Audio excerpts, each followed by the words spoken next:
Hello there, I'm Mary Jo Land, a registered psychotherapist in Priceville, Ontario, Canada. And welcome to the video series, When We Are Very Young. This video series is created to assist parents and professionals who work with parents. Many of the videos pertain to parenting children who come to families through adoption, foster care, or customary care.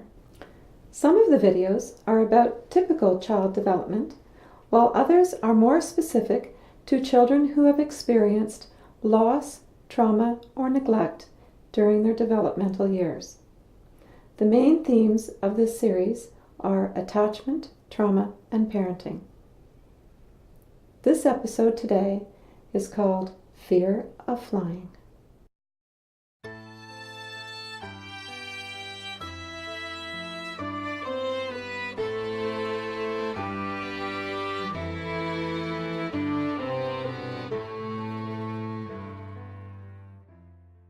I've come to think of airplanes as a metaphor for families.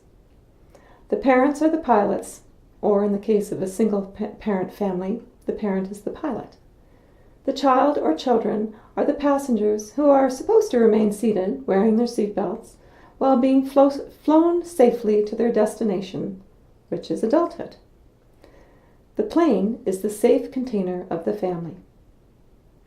The pilots are skilled. They know how to fly the plane safely, avoiding the storms and turbulences.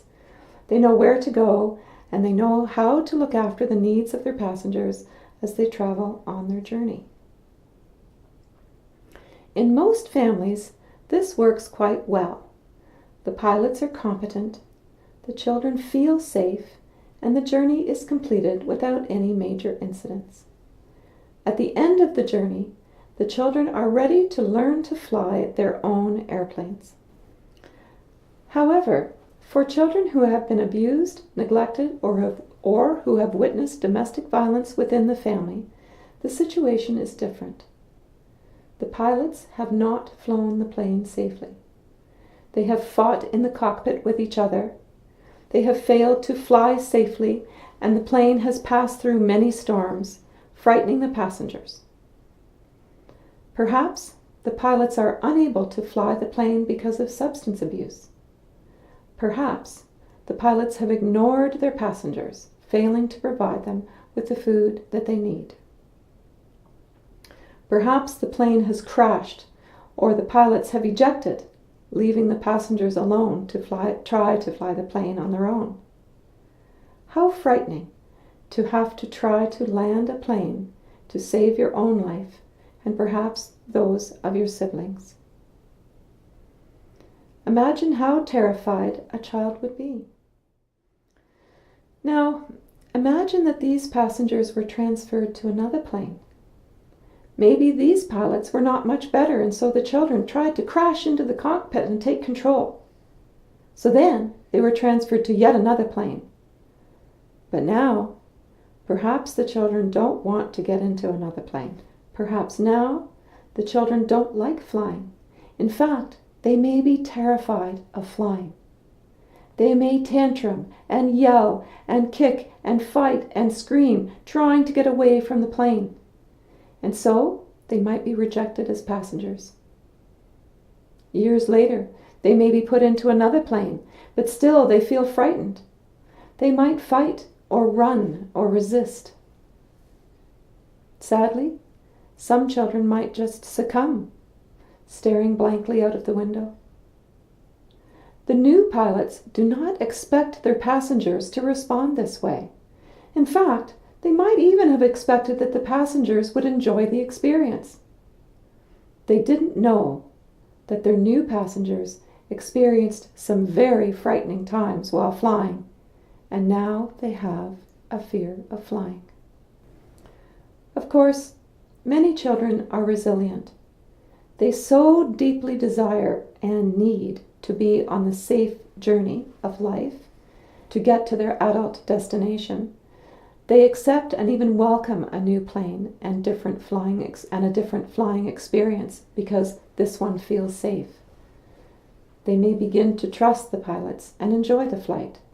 This is the task for the parents with whom I work, to help their adopted children gradually begin to feel safe, to develop trust in their new parents, and for the parents to recognize the fear in their children.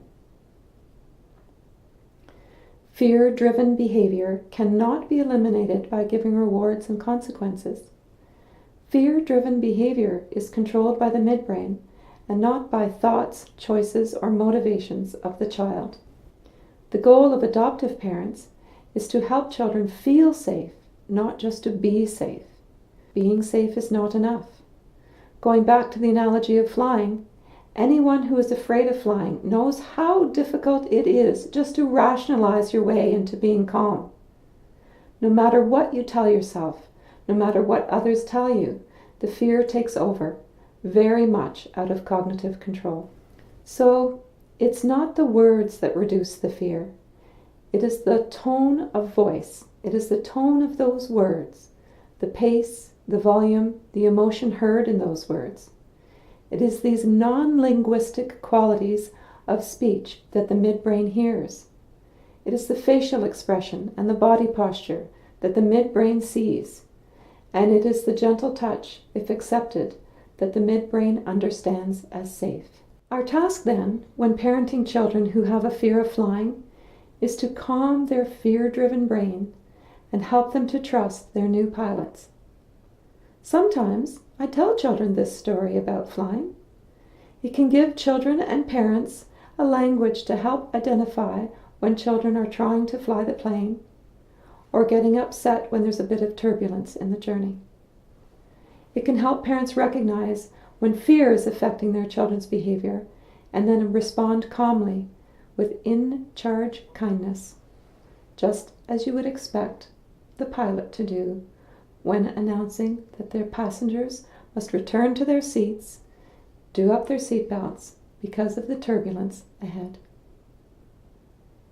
Thank you for joining me. It's not much of a tale, but I'm sort of attached to it. And until next time, I'm Mary Jo Land.